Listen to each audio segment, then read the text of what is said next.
Hello friends, मैं story teller लेके आया हूँ आप सभी के लिए एक नई कहानी। अब तो शादी के नाम से भी डर लगता है। स्टोरी पर जाने से पहले आप सभी लोगों से रिक्वेस्ट है कि प्लीज़ मेरा चैनल सब्सक्राइब करें और साथ में बेल आइकन है उसे ज़रूर दबाएं ताकि जब भी मैं नई कहानी लेकर आऊँ उसका नोटिफिकेशन आपको मिलता रहे। तो आइए कहानी शुरू करते हैं। कोई ज़माने में लड़कियाँ शादी के नाम से डरती थीं, अब सास डरती है, लड़का डरता है। यह बात जब मुझे किसी ने कही तो मैंने उससे कहा, अच्छा मजाक कर लेते हो।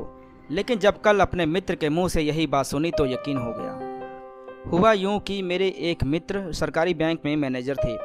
उनके 2 पुत्र और 1 पुत्री है। बड़े पुत्र की शादी लगभग 3 वर्ष पूर्व बड़ी धूमधाम से हुई थी। हम भी सब परिवार उस शादी में गए थे। सब लोग बहुत प्रसन्न थे। घर में पहली शादी हो रही थी, इसलिए सब लोग मग्न होकर शादी में शिरकत कर रहे थे। बड़ी धूमधाम से शादी हो गई। शादी के लगभग 2 साल बाद एक दिन उनका फ़ोन आया, सर अगर फ्री हो तो हम लोग आधे घंटे के लिए मिलना चाहते हैं। मैंने उन्हें तुरंत बुलवा लिया। वो अपने पुत्र को साथ लेकर आए। ये पुत्र वही है जिसकी शादी में मैं गया था। हाल चाल पूछने के बाद वो सीधा मुद्दे पर आ गए और कहने लगे, सर समझ नहीं आ रहा कि कहाँ से शुरू करूँ। मैं समझ गया था, इसलिए कहा, अच्छा बहू के बारे में बात करनी है। इतने तंग आ चुके हैं सर कि क्या बताएं, ऐसा मन करता है कि चुल्लू भर पानी में डूब मरूं। वो बोले, आप तो आराम से बताओ, थोड़े धैर्य रखो, ईश्वर बहुत महान है, वह परीक्षा ले रहा है आपके धीरज की, इसलिए शांति से सारी बात बताओ। जिस प्रकार तपती रेत पर बारिश की बूंदें पड़ती हैं तो रेत ठंडी हो जाती है और वहाँ हरी हरी घास उगाती है, इस प्रकार मेरी बातों से उन्हें कुछ ठंडक का सा एहसास हुआ और वो कहने लगे, आप तो जानते ही हैं कि हमने अपने बेटे की शादी कितने अरमानों से की थी। शादी में आप भी तो आए थे। शादी के 2 महीने तक तो सब ठीक रहा। 2 महीने बाद बहू के रंग बदलने लगे। घर का कोई काम नहीं करती। प्रेम की मम्मी अगर कुछ कहती तो चिल्ला पड़ती और अंट शंट गालियाँ देने लगती। खाना बनाए मम्मी और नुक्स निकाले वो। एक दिन प्रेम ने कह दिया कि माँ को तो ऐसा ही आता है, तुझे अच्छा चाहिए तो तू खुद बना ले। बस फिर क्या था, प्रेम से बुरी तरह उलझ गई। प्रेम ऑफिस चला गया। प्रेम के ऑफिस जाने के बाद खुद पुलिस थाने में जाकर हम सब के खिलाफ रिपोर्ट लिखवा आई। पुलिस आ गई, हम सब लोग घबरा गए। मेरी ज़िंदगी में मेरा कभी भी पुलिस से वास्ता नहीं पड़ा। रिपोर्ट में हम सब का नाम था। पुलिस हमें गिरफ्तार करने आई थी। बहू ने कहा कि अगर मेरी एक शर्त मानो तो ही मैं यह रिपोर्ट वापस ले सकती हूँ। हम लोगों को कुछ आस बंधी तो हमने पूछा कि क्या शर्त है। वह बोली, हमको अलग कर दो, मैं इस घर में नहीं रहना चाहती। मैं अपने मामलों में किसी की कोई दखल अंदाजी नहीं चाहती हूँ।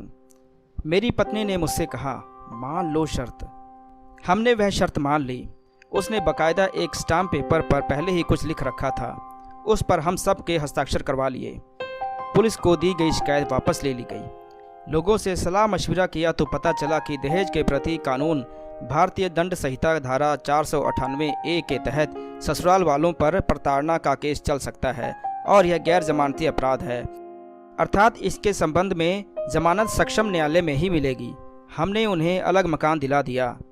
अब वहाँ पर वह प्रेम को तंग करने लगी। इसी बीच एक बेटी हो गई। इतनी दुष्ट औरत है कि बेचारी छोटी सी बच्ची भूख से चीखती रहती, लेकिन वो अपना दूध नहीं पिलाती थी। एक दिन प्रेम को गुस्सा आ गया। उसने उसे एक थप्पड़ जड़ दिया। इसको उसने इतना गंभीर लिया कि एक डंडे से जमकर प्रेम की धुनाई की और थाने में रिपोर्ट लिखवा दी सो अलग। पुलिस उसे पकड़ कर ले गई। बड़ी मुश्किल से जमानत करवाई है। प्रेम उससे इतना तंग आ गया था कि उसने आत्महत्या करने का विचार बना लिया। फिर एक दिन हम लोग आपसे मिलने आए थे। आपसे सलाह मशविरा किया था और आपने ही सुझाव दिया था कि राजीनामा से तलाक करवा लो। हमने जब इसकी बात चलाई तो उन्होंने 1 करोड़ रुपए मांगे। इतने रुपए कहाँ थे हमारे पास। हमने 25 लाख का ऑफर दिया। अब कल 50 लाख रुपए में सौदा हुए हैं। कल ही तलाक पर दस्तखत कर दिए हैं। अब चैन आया है।